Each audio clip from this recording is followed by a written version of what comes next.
seguridad que tienen. Segundo, salud mental. El principal problema en Bogotá, en Colombia.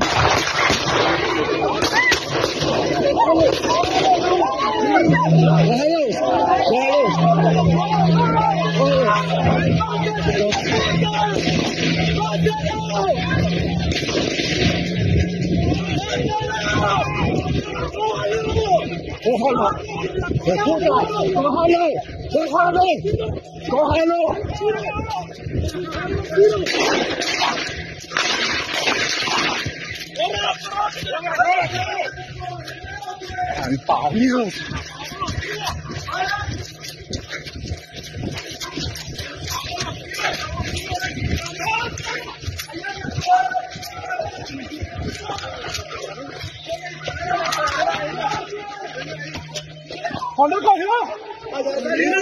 ¡Policía!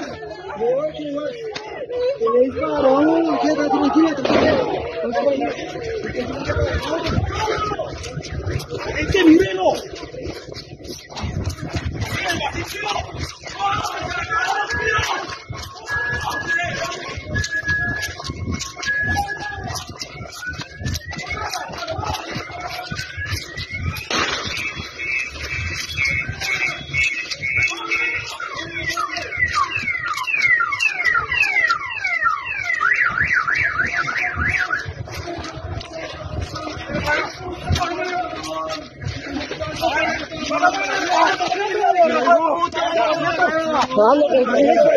Muy malo.